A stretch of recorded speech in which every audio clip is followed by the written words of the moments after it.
Ketua Tim 04 ya, dari Ahmad Syaifuddin atau Ome.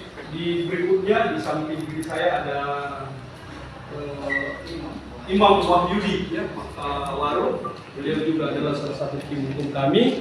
Nah, teman-teman yang sangat sebanggakan, beberapa hal yang kami ingin sampaikan pada malam hari ini berkaitan dengan penyampaian SPT elektronik ya, calon 01 ya, Naili ya, calon wali kota di pasangan nomor urut 4. Jadi kami merespon apa yang sampai hari ini terjadi di lapangan ya, sampai terkait dengan pelaporan elektronik ini sampai ke DPR RI, dan itu saya ya sebagai tim saya sangat sayangkan terjadi hal seperti itu, karena proses-proses ini kan harusnya dilakukan dengan step by step ya, dengan cara-cara yang baik, dengan cara-cara yang memenuhi peraturan perundangan, apakah itu diatur dalam peraturan Bawaslu atau diatur dalam peraturan KPU itu sendiri, sehingga publik juga harus mengetahui itu secara pasti ya, dan penuh dengan kejelasan hukum. Sehingga pada kesempatan ini beberapa hal saya ingin sampaikan. Yang pertama adalah tentu Bawaslu Palopo kami sangat menyayangkan ya rekomendasi yang dilahirkan, yang kami menganggap bahwa ada aturan-aturan yang dilangkahi sehingga pada akhirnya dia melakukan rekomendasi ke KPU, dan itu berujung pada situasi yang tidak baik di Kota Palopo. Padahal sebenarnya calon kami ini laporan atau penyampaian SPT elektronik saudari atau calon wali kota Palopo atas nama Naili itu kan sudah secara benar dan patut di 5 tahun terakhir itu. Ya, itu ya. Yang kedua, kita berharap situasi ini tidak menjadi bola panas di luar, karena pada intinya adalah pelaporan atau penyampaian SPT elektronik saudari atau calon wali kota atas nama Naili itu sudah benar semua, dan kami nanti tim hukum akan menjelaskan dan memaparkan baik secara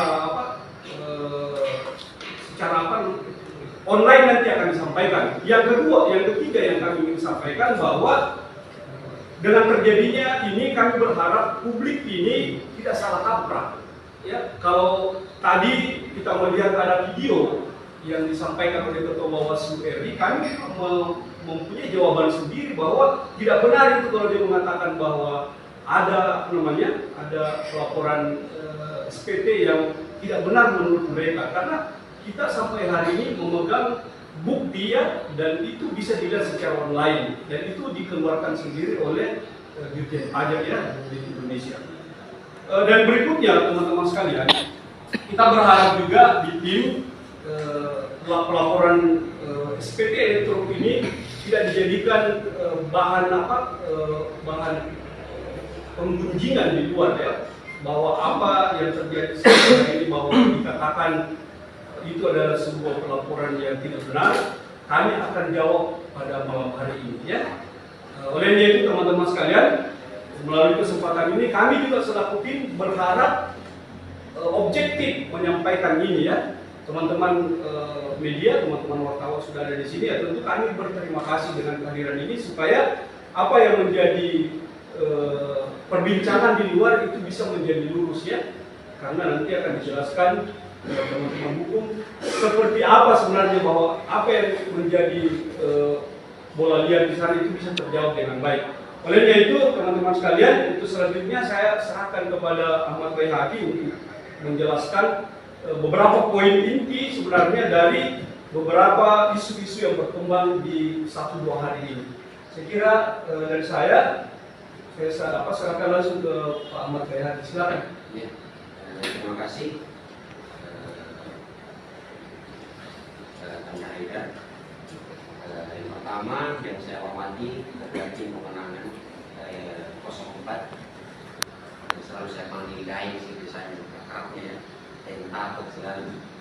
Kemudian yang saya hormati Kak Haidar juga yang merupakan juru bicara dari 04. Dan di sini ada juga tim hukum yaitu Imam Wahyudi yang saya banggakan, dan saudara Mustaqim.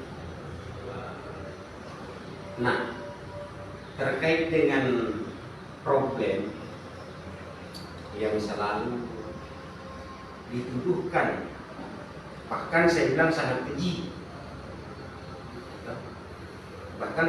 dan radikal, bahkan sudah melanggar hak-hak dari seseorang yang terlapor. Kenapa? Karena itu jelas sekali diatur dalam Perbawaslu, jelas di pasal 22 Perbawaslu terkait dengan yang diduga pelanggar atau terlapor. Di situ sangat jelas. Nah, sebelum saya uraikan terkait dengan pasal tersebut, mari coba kita lihat duduk persoalan. Ya, duduk persoalannya ini adalah bahwa diduga Ibu Naili melakukan pelanggaran administrasi dengan alat bukti SPT. Nah, kita juga tidak tahu dia dapat SPT dari mana. Karena kenapa? Sesuatu dikatakan tidak otentik, itu harus ada pembandingnya. SPT yang mana yang dia maksud itu kita langgar, dan SPT mana yang dimaksud oleh kami benar. Nah, itu tidak akan terjadi. Karena kenapa? Karena tidak pernah dipanggil Ibu Naili. Jadi itu membandingkan yang dimaksud oleh mereka melanggar itu tidak akan pernah terjadi karena mereka tidak melakukan pemanggilan terhadap Ibu Naili. Satu, apa yang dilanggar itu pasal 22 di Perbawaslu itu sangat jelas sekali di situ, sangat jelas sekali. Ya, identitasnya yang terlapor itu siapa. Kemudian yang kedua adalah kebenaran materi laporan itu harus diverifikasi. Nah, tapi secara radikal, harus saya katakan secara radikal, bahkan sembrono, ugal-ugalan, bahkan dalam konteksnya katakan sebagai brengsek, dia memutuskan seseorang tanpa ada klarifikasi, Pak. Dan lucunya, Bawaslu RI mengiyakan itu dan bawa ke DPR. Sementara itu catat formil. Nah, ini yang membuat lucu menurut kami dari tim hukum. Nah, harusnya Bawaslu RI memutuskan hal tersebut bahwa tindakan yang dilakukan oleh Bawaslu Kota Palu itu tidak benar karena ada pelanggaran undang-undang yang dilakukan. Itu tadi peraturan Bawaslu pasal 22 itu dilanggar, Pak. Nah, itu yang pertama. Kemudian yang kedua terkait dengan bukti. Nah, lagi-lagi kita tidak bisa membuktikan sesuatu, kita tidak diberikan hak untuk membenarkan bahwa diri kita ini benar. Ingat, setiap kejahatan yang terkait dengan SPT itu ada. Secara ekonomi itu bisa kita buktikan, bisa kita faktakan. Dan itu jelas.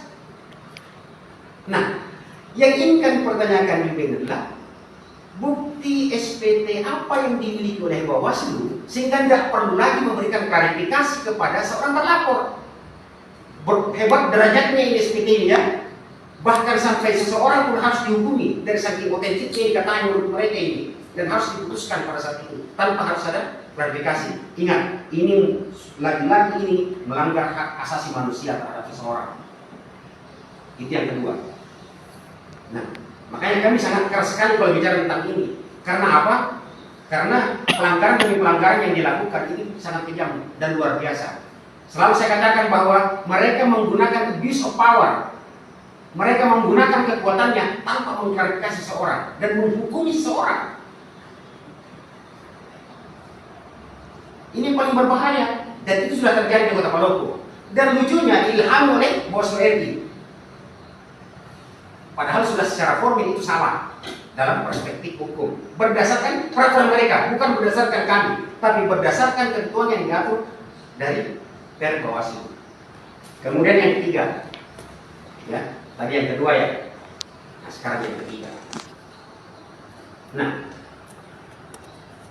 suatu tindakan yang dilakukan oleh Bawaslu itu harus berkesesuaian.